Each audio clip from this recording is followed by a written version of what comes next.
Bonjour à tous, à toutes les personnes qui allaient écouter ce message. Je voudrais m'adresser au peuple et aux nations dans le monde entier, car c'est un message que Dieu m'a donné ce matin. C'est un message qu'il m'avait donné il y a 2 ans, mais je n'avais pas vraiment compris le sens et j'avais juste noté à côté la date qu'il m'avait donnée.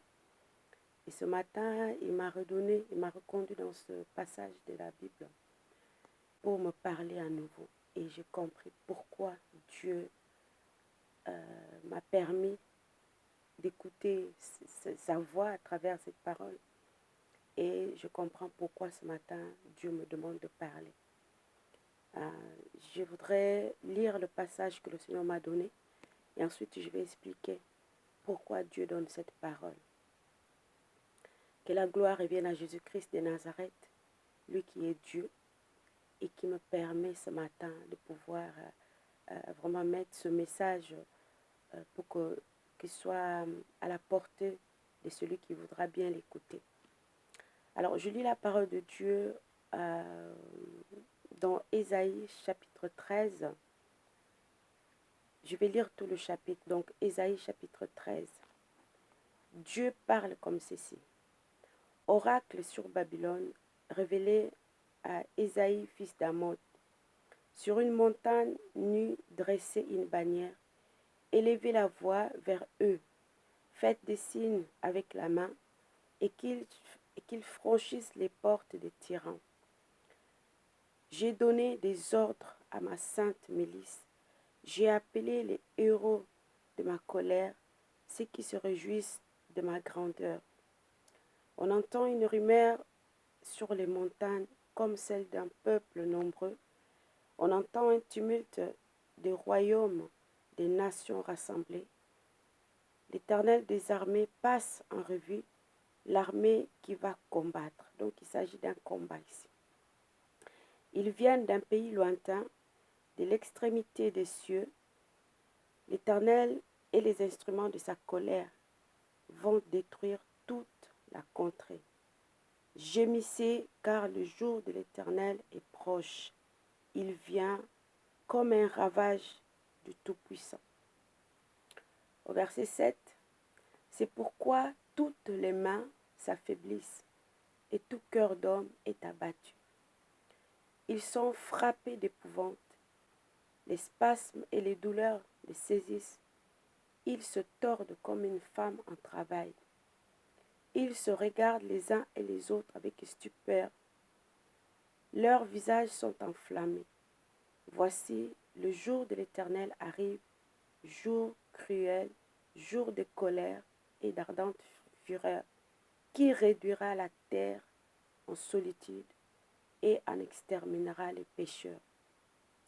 Car les étoiles des cieux et leurs astres ne feront plus briller leur lumière, le soleil s'obscurcira dès son lever, et la lune ne fera plus luire sa clarté. Je punirai le monde pour sa malice et les méchants pour leurs iniquités. Je ferai cesser l'orgueil des hautains et j'abattrai l'arrogance des tyrans. Je rendrai les hommes plus rares que leur faim. Je les rendrai plus rares que l'or d'Ophir. C'est pourquoi je branlerai les cieux et la terre sera secouée sur sa base par la colère de l'Éternel des armées au jour de son ardente fureur. Alors, comme une gazelle effarouchée, comme un troupeau sans berger, chacun se tournera vers son peuple, chacun fuira vers son pays. Tous ceux qu'on trouvera seront percés, tous ceux qu'on saisira tomberont par l'épée. Leurs enfants seront écrasés sous leurs yeux, leurs maisons seront pillées et leurs femmes violées. Voici, j'excite contre eux les Mèdes qui ne font point cas d'argent et qui ne convoitent point l'or. De leurs arcs, ils abattront les jeunes gens et ils seront sans pitié pour le fruit des entrailles. Leur œil n'épargnera point les enfants.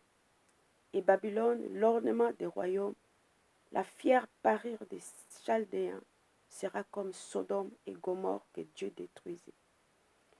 Elle ne sera plus habitée, elle ne sera plus jamais peuplée. L'Arabe n'y dressera point sa tente, et les bergers n'y parqueront point leurs troupeaux. Les animaux du désert y prendront leur gîte. Les hiboux rempliront ses maisons. Les autruches en feront leur demeure, et les boucs y sauteront. Les chacals hurleront dans ses palais, et les chiens sauvages dans ses maisons de plaisance. Son temps est près d'arriver, et ses jours ne se prolongeront pas. Amen. Voici la parole que le Seigneur m'a donnée. Et je le transmets, pas avec gaieté de cœur, parce que je sais que ça part de la colère du Seigneur. Je m'adresse au monde, je m'adresse à ceux qui dirigent le monde. Parce que nous devons savoir que ce monde a été créé par Dieu. Toute autorité vient de Dieu. Parce que celui qui gouverne le monde, celui qui gouverne un pays, celui qui a une responsabilité dans une nation, dépend de Dieu. Parce que sachons-le que nations et peuples, le souffle de vie qui nous permet de respirer vient de Dieu. Cela ne vient pas de la capacité de l'homme. Cela ne vient pas parce que l'homme a de pouvoir, non. Loin de là, le souffle de vie vient de Dieu. Et celui qui dirige, celui qui gouverne, s'il n'a pas le souffle de vie, il ne peut pas diriger. Au moment où je suis en train de parler, nous vivons dans un temps où il y a le virus qui ravage le monde. Et ceux qui sont décédés, il y a peut-être des gens qui avaient des responsabilités. Mais comme ils n'ont plus le souffle de vie, ils ne peuvent plus diriger, ils ne peuvent plus exercer leur mandat. Alors cela doit nous interpeller. Cela doit interpeller tout homme, puissant que tu sois. Sache que ton souffle vient de Dieu. Et si Dieu décide de retirer ce souffle-là, tu ne pourras plus être puissant. On ne t'appellera plus puissant. On ne t'appellera plus d'un nom quelconque qui fait de toi un homme puissant. On ne t'appellera plus gouverneur, on ne t'appellera plus président, on ne t'appellera plus ministre, mais tu seras un corps qu'on va aller mettre sur la terre comme le sort de tous les hommes, le pauvre comme le riche. Quand nous mourrons, tous nous allons au même endroit, tous nous subissons le même sort.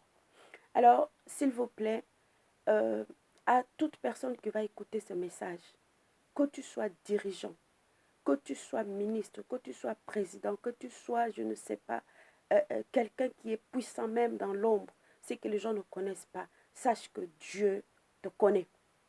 Et ce message s'adresse au monde. Ce message s'adresse à ceux qui gouvernent le monde. Ici, Dieu parle de sa colère. Dieu parle de sa colère. Pourquoi?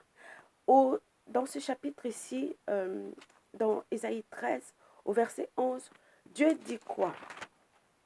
Je punirai le monde pour sa malice et le méchant pour leurs iniquités. Donc, je ferai cesser l'orgueil des hautains et j'abattrai l'arrogance des tyrans.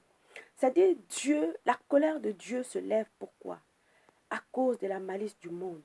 Le monde est gouverné par les hommes. Le monde est constitué par des pays. Et chaque pays a un gouvernement. Chaque pays est dirigé par des hommes. Même ceux que nous ne connaissons pas, mais il y a des hommes qui dirigent le monde. Et Dieu dit, je punirai le monde à cause de sa malice. Sachons-le que qui que nous soyons, c'est-à-dire quand on est élevé en dignité quelque part dans le monde, quand on occupe des fonctions qui font que on est là pour diriger le monde, pour faire que le monde marche, parce que cela a été, Dieu a créé les choses ainsi, il faut qu'il y ait des autorités qui gouvernent le monde. Mais sachons-le que quand nous mettons Dieu de côté, quand nous oublions Dieu, quand nous régnons même que le monde a été créé par Dieu, quand nous régnons même, c'est-à-dire quand je me lève le matin, je me dis que non, c'est parce que j'ai fait des études, parce que j'ai côtoyé les gens qui sont puissants. Oh, c'est une erreur. sachant que c'est Dieu qui nous permet de nous lever chaque jour. C'est Dieu qui permet que chaque personne puisse côtoyer l'autre. Mais dans l'intelligence humaine, les hommes se réunissent. Les hommes mettent en place des programmes. Les hommes mettent en place des plans pour, comment dire, contredire Dieu, pour tenter Dieu même. Voyez? C'est-à-dire, l'homme dit, moi je suis l'homme, je dirige le monde et je fais ce que je veux parce que je suis puissant. Nul n'est puissant. Il n'y a que Dieu qui est le Tout-Puissant. Alors c'est lui qui donne à chaque homme, je dirais, la grâce d'être quelque part et d'être quelqu'un. Voyez? Et dans ce message ici, Dieu parle de sa colère. Dieu parle du jour de sa colère. Pourquoi les nations se sont unies? Les nations se sont rassemblées. Ils mettent en place des plans pour, comment dire, quelque part, chercher la guerre contre Dieu. Sachez-le que tout ce qui se fait dans le secret, devant Dieu, il n'y a pas de secret. Il est le Créateur. Le monde et tout ce qu'il contient lui appartient. C'est-à-dire ses yeux voient quand même l'homme va se cacher quelque part sous la mer, je ne sais pas où. Il s'est dit là où personne ne me voit, sachons-le que Dieu nous voit. Dieu entend tout ce qui se dit parce que ses oreilles remplissent, c'est-à-dire il remplit les cieux et la terre. Rien ne peut se faire sans que Dieu ne soit au courant. Dieu sait d'avance que l'homme va mettre en place tel projet. Quand même les hommes qui habitent le monde n'ont pas connaissance, mais Dieu sait que tel homme, tel pays, tel gouvernement est en train de préparer un projet et Dieu est au courant de tout. Homme qui dirigeait le monde, je vous adresse ce message de la part de Dieu. Sachez-le que le monde a été créé par Dieu. Sachez-le que si vous gouvernez, si vous avez des postes, si vous avez des responsabilités, c'est parce que Dieu vous le permet. Mais ce que vous êtes en train de faire aujourd'hui, moi je ne sais pas, mais Dieu le sait. Tous les projets que vous êtes en train de mettre en place, Dieu le sait. Si vous avez des Bibles, lisez ce passage d'Ésaïe 13. Je sais que beaucoup utilisent la Bible, mais peut-être pour une façade, peut-être juste pour faire l'apparence, mais lisez la parole de Dieu. C'est la parole qui vient véritablement du Seigneur. Donc, les nations se sont rassemblées pour mettre des projets en place. Nous vivons un temps de confinement. Sachons-le que, c'est-à-dire, rien ne peut se faire sans que Dieu ne le permette. Nous vivons des périodes où il y a, comment dire, la crise sanitaire qui atteint le monde entier. Ce n'est pas simplement un pays, mais c'est le monde entier. Mais vous, dirigeants, vous savez pourquoi.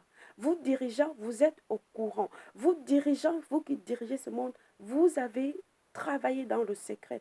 Mais devant Dieu, il n'y a pas de secret. Nous, les hommes, les simples citoyens, nous ne connaissons pas vos secrets. Mais Dieu sait toutes choses et il le révèle à qui il le veut. Sachez-le bien que tout ce que vous avez mis en place, Dieu le sait. Et c'est une guerre en fait que vous préparez contre le Seigneur. Mais laissez-moi vous dire une chose. L'homme ne peut pas combattre le Créateur. L'homme ne peut pas combattre Dieu. L'homme ne peut pas s'opposer à Dieu. Ce n'est pas possible.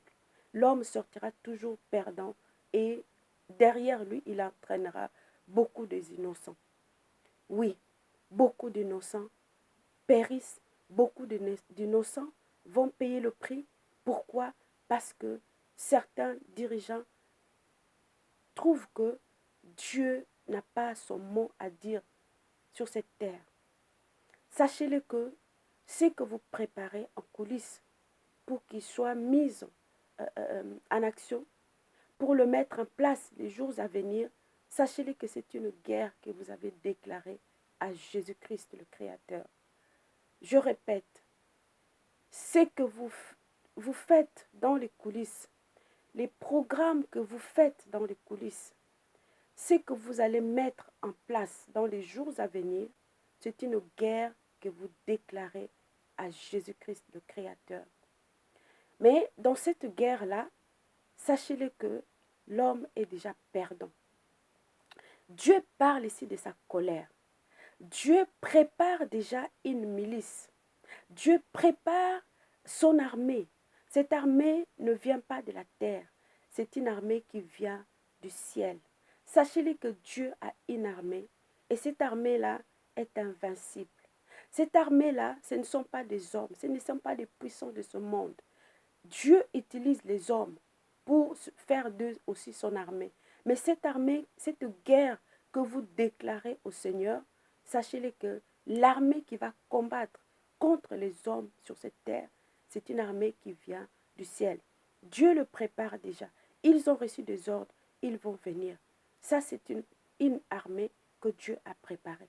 Mais de l'autre côté, Dieu va aussi préparer des hommes sur cette terre pour combattre. Et l'armée qui vient du ciel sera sans pitié. L'armée qui vient du ciel, parce que, vous savez, l'homme peut connaître l'homme, mais l'homme ne peut pas connaître Dieu. Cette armée céleste combattra avec la puissance de Dieu. Et cette guerre-là, sachez-le, qu'elle est déjà perdue d'avance. On ne tente pas Dieu. On ne se rebelle pas contre Dieu. Dieu, dans son amour, a créé le monde et il a établi des hommes. Il a voulu qu'il y ait des autorités. Dieu aime les autorités parce que ce sont des hommes qu'il a créés. Dieu aime les autorités parce qu'il veut qu'ils comprennent. Toute autorité, toute personne, avant d'être autorité, d'abord c'est une personne. Il y a en lui une âme, il y a un esprit. Et cette âme-là a de la valeur auprès du Seigneur. Toute personne, qu'il soit président, qu'il soit ministre, qu'il soit roi, qu'il soit général, colonel, s'il entend la parole de Dieu, qu'il reconnaît que Dieu est le maître, il est le créateur. C'est-à-dire s'il vient, il se tourne vers Dieu, Dieu le prend.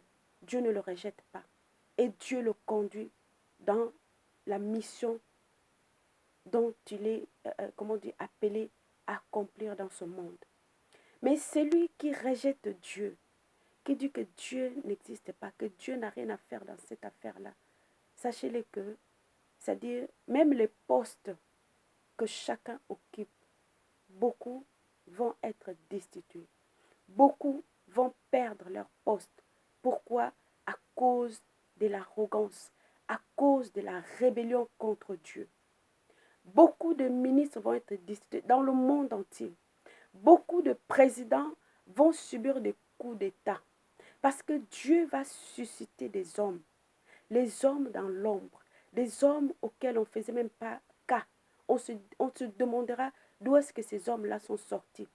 On le verra simplement sortir, monter, vite fait, avec une vitesse que personne ne pourra contrôler. Et ils vont destituer des présidents. Pourquoi? Parce que ces présidents-là se rebellent contre Dieu. Pourquoi? Parce que ces présidents-là, ils ont déclaré la guerre au Seigneur de toute la terre. Dieu parle, que celui qui a des oreilles entende ce que Dieu est en train de dire aux nations, au peuple, à ceux qui dirigent ce monde. Dieu parle dans sa parole, il parle de Babylone. Je vais prendre le verset dont Dieu parle de Babylone, dans Ésaïe chapitre 13, ce chapitre que je viens de lire. Dieu parle de Babylone. Babylone, au verset 19, Babylone, l'ornement des royaumes, la fière parure des Chaldéens, sera comme Sodome et Gomorrhe que Dieu détruisit. Babylone ici, Dieu s'adresse aux États-Unis d'Amérique. Les États-Unis d'Amérique, c'est comme un ornement pour les nations.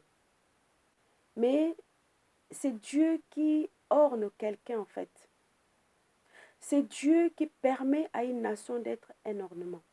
La nation qui connaît, qui reconnaît que Dieu est créateur, que Dieu est le maître des cieux et de la terre, que Dieu est le maître même du pays dans lequel ils sont, c'est-à-dire ce pays-là est béni. Et Dieu orne ce pays dans le monde, parmi les nations. Mais les États-Unis d'Amérique, Dieu parle ici. C'est Babylone. Et Dieu va détruire les États-Unis d'Amérique comme il a détruit Sodome et Gomorrhe. États-Unis d'Amérique, peuple américain, dirigeants américains, si vous avez l'occasion d'entendre ce message que Dieu adresse aux États-Unis d'Amérique, sachez-le que vous vous êtes fait un ornement pour les nations. Mais ce n'est pas Dieu qui vous a placé à être comme un ornement pour les nations. Vous avez déclaré la guerre au Seigneur. Mais sachez-le que Dieu a résolu la destruction des États-Unis. Dieu a résolu la destruction des dirigeants américains.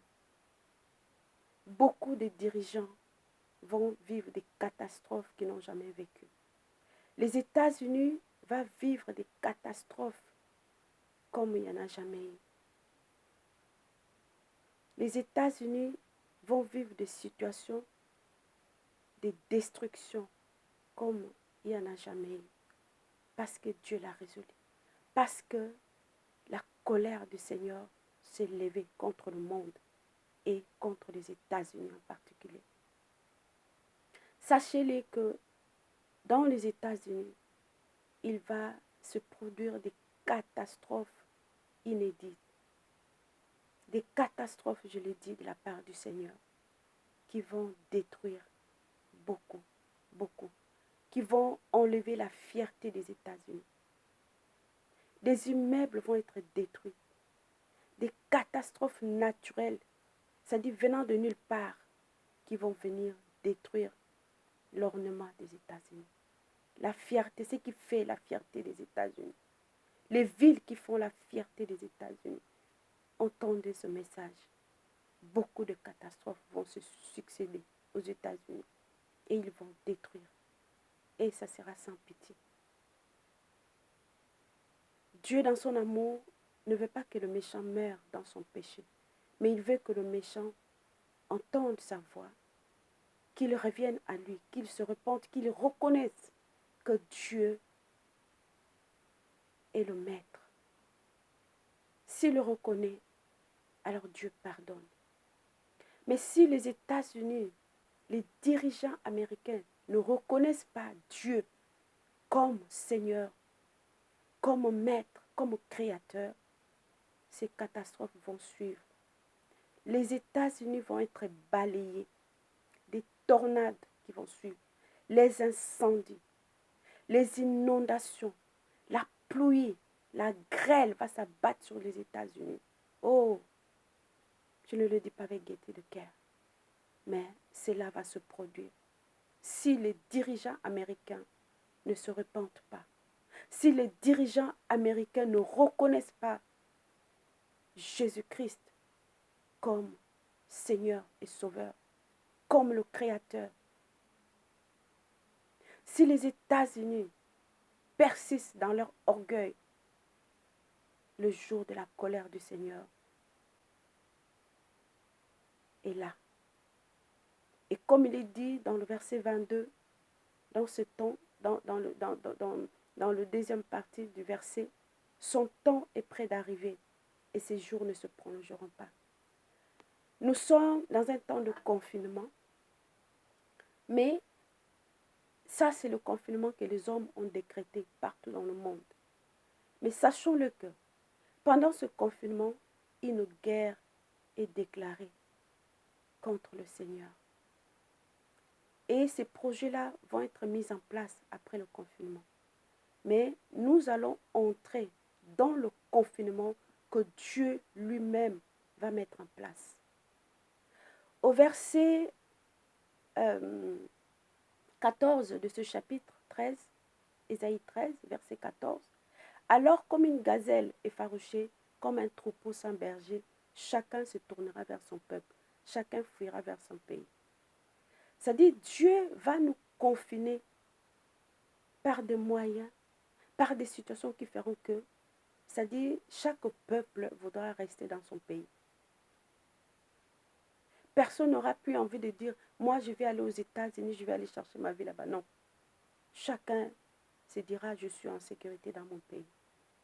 Et Dieu va ébranler la base de la terre. Je reviens avec la parole. Au verset 13 de ce chapitre, donc Ésaïe 13, verset 13, c'est pourquoi j'ébranlerai les cieux et la terre sera secouée par sa base. Non, sur sa base, pardon, par la colère de l'Éternel des armées. Dieu dit quoi? Il va secouer la base de la terre.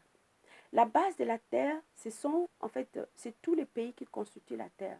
C'est tous les continents qui forment le monde, la terre.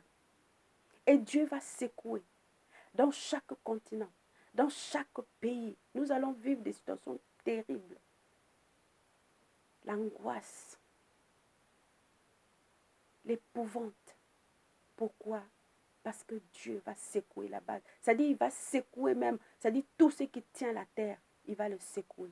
Et chaque pays va subir le sort. Chaque pays va vivre des catastrophes. Parce que dans chaque pays, il y a des dirigeants. Les dirigeants se sont ligués, eux tous, formant comme un peuple qui se rassemble, une armée qui se rassemble. Des nations se sont rassemblées. Trouvons un accord pour dire que nous allons combattre le Seigneur. Nous allons mettre notre plan à exécution. Mais je reviens encore, sachez-le que ce plan-là, c'est la guerre en fait que vous déclarez au Seigneur de toute la terre. Et ce plan-là va croiser la colère de Dieu. Ce plan-là, dès qu'il est mis en place, va croiser la fureur de l'Éternel, de Yahweh, le Seigneur des Seigneurs, le Seigneur de toute la terre, le chef de l'armée céleste. Ce plan-là va croiser sa fureur. Et quand Dieu est en colère, nul homme ne peut l'arrêter. Mais, dirigeants du monde, autorités, chefs politiques, chefs religieux même, l'Église du Seigneur, là où les enfants de Dieu, les serviteurs de Dieu, se sont corrompus avec le monde, avec la politique, délaissant leur mission que le Seigneur leur avait confiée, faisant alliance avec la politique, sans consulter Dieu. Malheur aux hommes qui font des alliances sans consulter Dieu. Serviteurs de Dieu, vous êtes dans le monde entier, dans chaque pays du monde. Sachez que Dieu va secouer la base de la terre. Et le rôle des serviteurs de Dieu est d'implorer la grâce du Seigneur. Nous tous, le rôle du peuple de Dieu, c'est d'implorer la grâce de Dieu. Là où l'Église s'est corrompue, l'Église du Seigneur s'est laissée séduire par le monde. L'Église du Seigneur a cherché à remplir son ventre au lieu d'accomplir la mission. Dieu a résolu de secouer le monde. Après le confinement que les hommes ont décrété, Dieu va nous confiner à sa manière. Et ça va être terrible. Mais à ceux qui reconnaissent que Dieu est créateur, il est maître, revenons vers lui, cherchons-lui.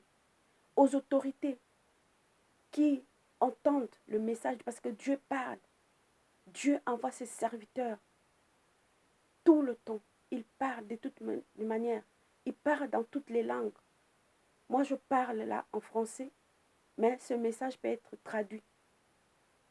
Et Dieu, peut-être que il donne aussi le même message en diverses langues pour que l'homme reconnaisse que Dieu est Seigneur. Pour que l'homme reconnaisse que la terre a été créée par Dieu. La colère de Dieu est là.